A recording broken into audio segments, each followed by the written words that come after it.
daytime is for movement and activity, and nighttime is for sleep. And our whole society has got this backwards more and more.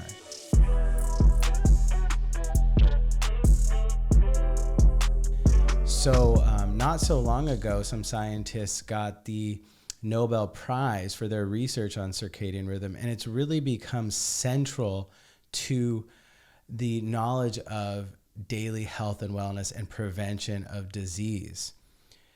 When we eat, when we move, and especially when and how much we sleep is foundational to our health.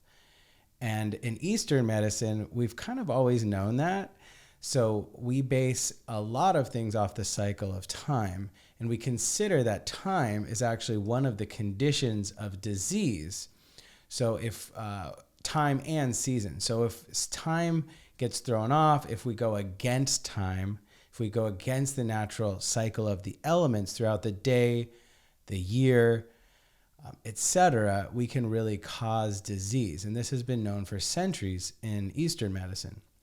Western science has really started to dive deeper into this and has found in our DNA the genetics that actually regulate in every cell of our body according to time.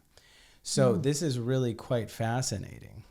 And when we think of our topic of our podcast, vitality, time is the rhythm of life, right?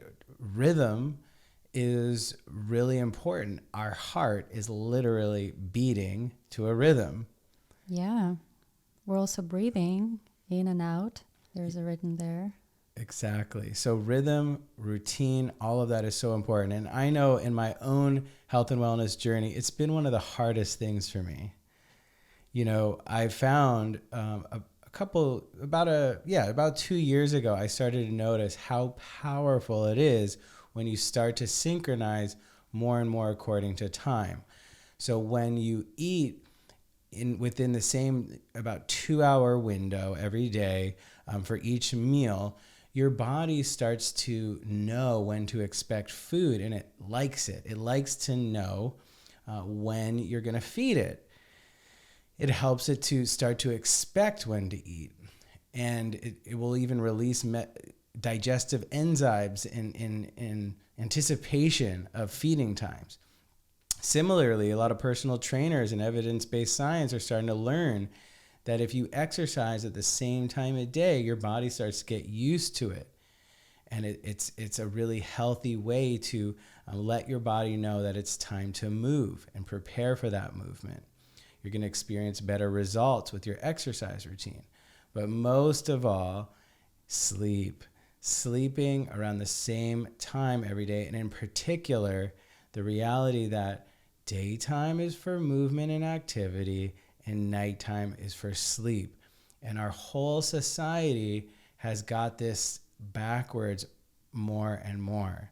We're always being stimulated by artificial light, screens, and things that just take us away from that nighttime downtime, that restorative time to really relax and to go inward and to prepare for a natural sleepy bedtime around 9 or 10 p.m. Instead, what's happening is we've got Netflix, we've got iPhones, we've got social media, and we keep getting wired to keep staying awake. And this is triggering basically the awake cycle, and it's blocking the natural release of melatonin, which happens around 9 or 10 p.m. for most people. So this blue light that we get from screens and from lights basically makes us think we're supposed to be awake. So we're disrupting that natural circadian rhythm, that natural cycle, and it's really hurting our health. Also, what I recommend a lot of my clients in my coaching practice, especially for sustainable weight loss, is to have a circadian fast at night. That means to stop eating at nighttime. When the sun goes down, it's no longer time to eat. It's time to restore and allow our digestive system to repair, to allow our brain to rest, and to just chill out. But instead, along with Netflix and social media and all of that, what do? We start to snack and nibble and tell ourselves, hey, it's time to wake up again. I'm feeding you energy. It's time to move. What do we do with those calories when we're sleeping? You guessed it. We store it as fat. We don't use that energy. It's not natural to eat at night. So I always recommend to people to have a nice 12-hour circadian fast between their dinner and their breakfast time. This is much more in line with our circadian rhythm and the natural cycles of night and day. As you're talking, I just was like visualizing our more ancient societies, like the societies where Eastern medicine came from, or indigenous cultures, that, it just makes me, these things you're speaking of are for all people, right? It's not just children, and we have to put in extra effort to do this now. But in fact, all of that was part of human society from the beginning, from cultures that developed with nature and aligned with nature. So rituals around eating, songs you sing when you eat, certain things you do at certain seasons. It's all aligned with this natural rhythm and cycle of the elements. For example, fall is always this special time when, you harvest the nature, yeah, the ripe nature of the sunshine that's been shining all summer long on all these crops. And then you get to enjoy the beautiful energy of that stored energy of the sun. And it's a very special time. And so it signifies that. And of course, adults were the ones who carried these traditions, and children probably had a lot more to a lot more rhythm and routine in early society, pre-industrial society, let's say, for now. Similarly, all of the things around the holiday seasons and Christmas time, like so many things that developed were just part of the natural cycle of life.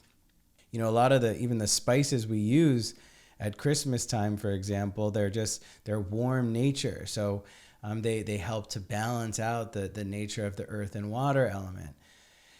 It just made me think of all those things, of just really honestly made me a little sad to think of how much we've lost as a society, as humans, in this last, whatever you want to say, 400, 500 years or so, really more than anything else, but even maybe a little longer than that. And how important this topic is, to realize that we need to realign with nature, with the cycles of nature, so that we can not only be physically and mentally healthy ourselves, but healthy as a family, and to have something for our children to really connect with as they're growing up, rather than all these crazy artificial things that we've developed. Artificial time, in a way. We've really gone against natural time. Yeah, so when it comes to circadian rhythm, there's a few really great things we can do to prioritize good sleep time. And then there's a few things we can do in regards to eating and exercise window. So the most important thing we can do, when and if possible, is to go to bed at about the same 1 hour window every night. This is very important. And as I understand, this is really helpful to start from childhood, right? So we can raise our children that way, and really make it a priority as much as possible, without being too rigid on ourselves, and without, making it so we can't have any fun. So we want to do that. That's a really good idea. It's really helpful, so that your melatonin release starts to happen at the right time. And then it's really good if this is somewhere around the 9:30 to 10:30 p.m. window. This is kind of the sort of basic average time for most people. Everybody's a little bit different. So there's a way to actually check your circadian clock. There's some interesting tests out there. But in any case, we want to kind of go with that flow. Now, to do that, one thing we can do is to dim down the lights at night. So when the sun goes down, try to keep your house dim, not too bright. Turn the screens off as the sun goes down, or at least limit it. And definitely, if you're going to use screens, don't use, limit blue light. So use some orange, those nice orange light, settings on our screens that are available, or you can get blue blockers. These are sunglasses. We want to make sure our room is super dark where we sleep, that it's not too hot, and that it's quiet. So these are really good basic sleep time things. And some people use a little bit of melatonin to induce the natural release of melatonin, especially if you need to reset that circadian rhythm.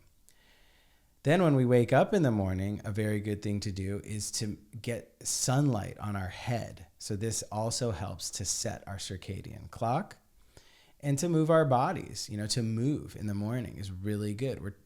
And feed ourselves, to get our metabolism going. It is great to have a 12-hour, window of time between dinner and breakfast, whatever that is. And then when it comes to feeding and exercise, the 1 hour window is not quite as important. So 2 hours is a good window of time. Just try to keep it 2 hours and try to give yourself about 4 to 6 hours between every meal to let your digestive system really reset.